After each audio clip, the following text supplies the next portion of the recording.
Here's more wrestling news for September 18th, 2021.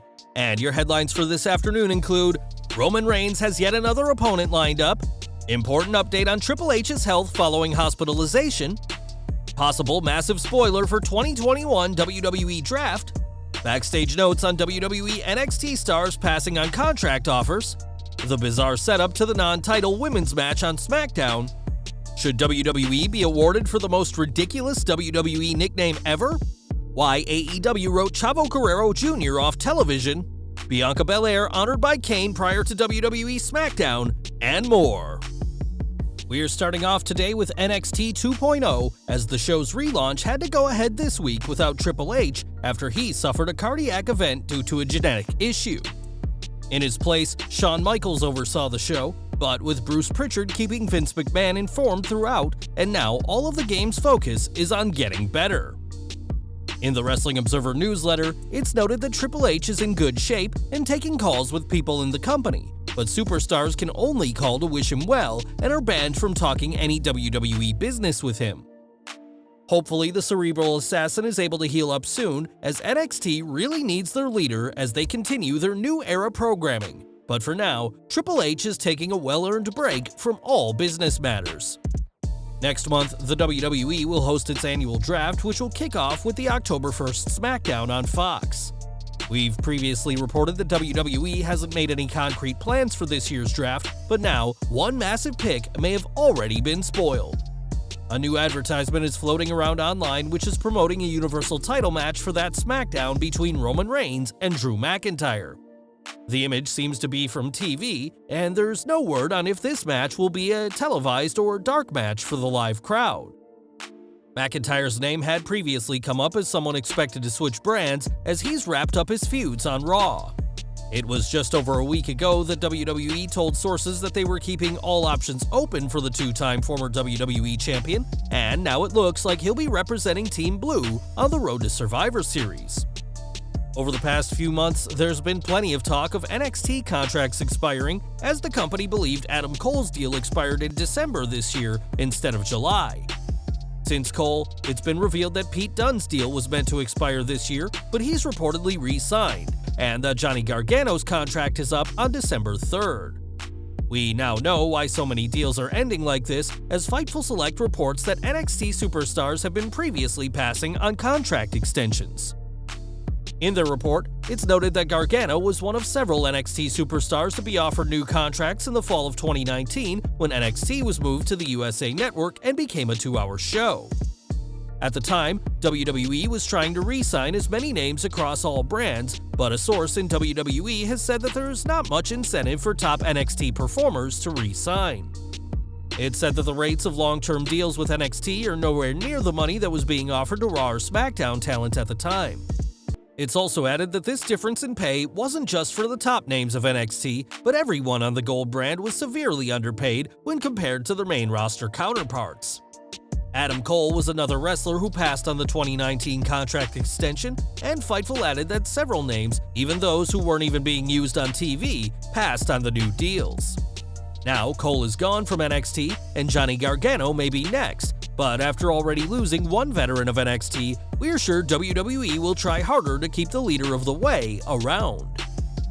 Back to Smackdown, as Naomi had another tense moment backstage this week as she continues to struggle with Sonya Deville to get any TV time.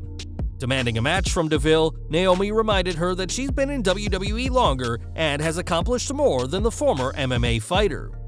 Together, the two shared a tense moment, and for one moment looked like they could have been teasing a romantic angle between the two. That wasn't the case, as Naomi was instead fined for insubordination, which made no sense during the show. If WWE policy is to fine talent for being disrespectful to management, then we can only imagine the price Steve Austin should have paid after years of tormenting Vince McMahon. WWE is making a huge mistake by not using the talented former SmackDown Women's Champion, and whatever payoff there is to this storyline with Naomi and Deville, we can only hope that it's worth the wait. Even without Naomi in action, it was great to see the SmackDown Women's division get some screen time, and even Toni Storm got a chance to wrestle. A former NXT UK Women's Champion and the 2018 Mae Young Classic winner, the New Zealand-Australian superstar has a lot of accomplishments to her name. But why, oh why, is she now the wild child of the 80s? This may be one of the most ridiculous nicknames, as it does nothing to sell Storm as a wrestler and ignores the fact that she was not a wild child of the 80s, but was instead born in Auckland on November 19, 1995. As if the name wasn't bad enough, the tag team match pitting Storm and Liv Morgan against Carmella and Zelina Vega wasn't any better, as Carmella's screaming and retreating to the back was painful to watch. Since debuting for Smackdown nearly 2 months ago, Storm has had just 2 matches, and despite winning both, the wild child of the 80s has suffered some brutal, hair-pulling booking.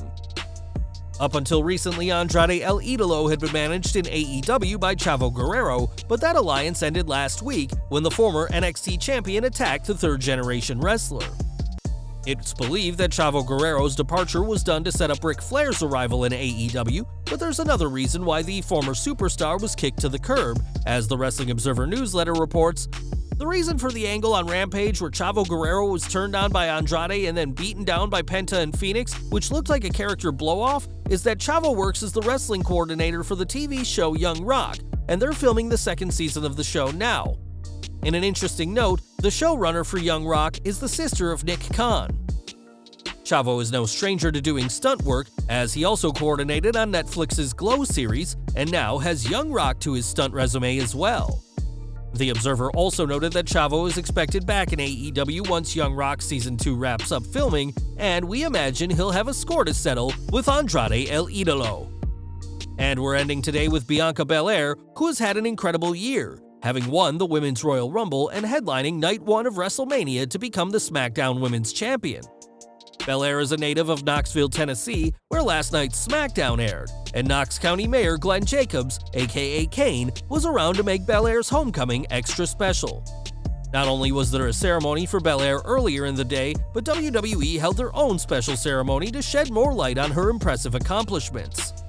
Belair may have lost the SmackDown Women's title at SummerSlam to Becky Lynch, but her year has still been massively impressive, and the EST of WWE could add to her epic 2021 if she's able to dethrone the man and become a 2-time champion next Sunday at Extreme Rules.